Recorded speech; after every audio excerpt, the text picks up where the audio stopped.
दोस्तों, घर के वास्तु दोष के कारण कई बार सिर्फ घर के मुखिया को ही मुसीबत झेलनी पड़ती है।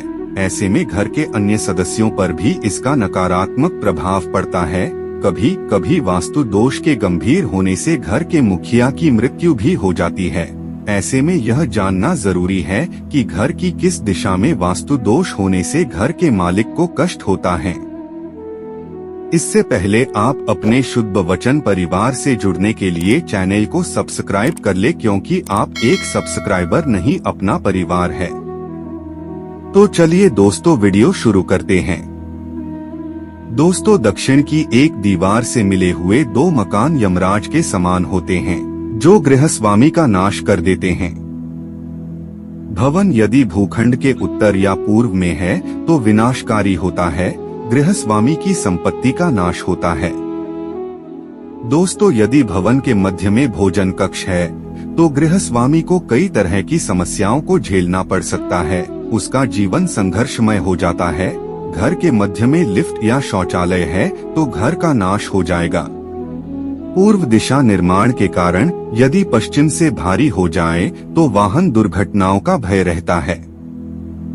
दोस्तों, अगर दक्षिण में जलाशय होने वाले भवनों में स्त्रियों पर अत्याचार होते देखे जा सकते हैं और गृहस्वामिनी गंभीर बीमारी से भी पीड़ित हो सकती है।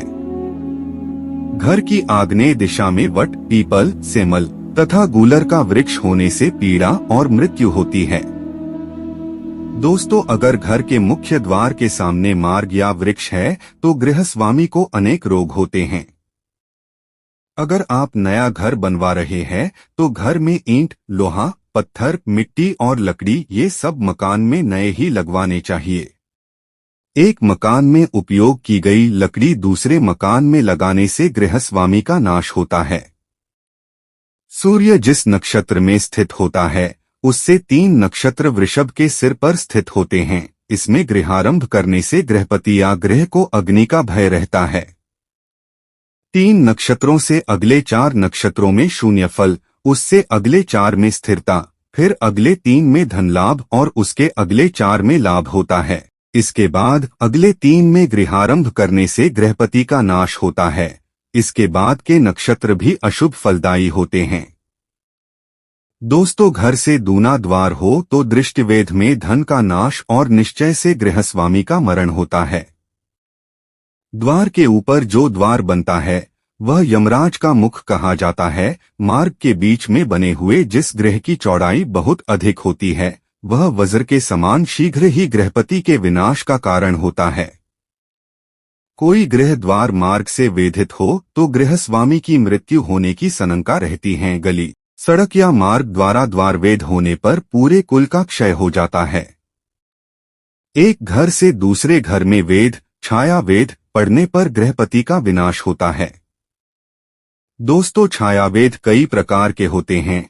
यदि 10 से 3 बजे के बीच किसी मंदिर, नकारात्मक वृक्ष, ध्वज, अन्य ऊंचा भवन, पहाड़ आदि की छाया पड़े तो इसे छायावेद कहते हैं। सभी प्रकार के वेद जानकर ही गृह का निर्माण करें।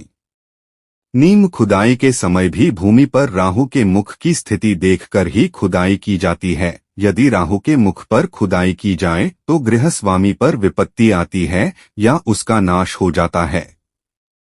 यदि सिंह से 3 राशि तक सूर्य हो तो ईशान में, वृश्चिक से 3 राशि हो तो वायव्य में, कुंभ से 3 राशि तक नैऋत्य में तथा वृषभ से 3 राशि तक सूर्य हो तो आग्नेय कोण में राहु का मुख होता है।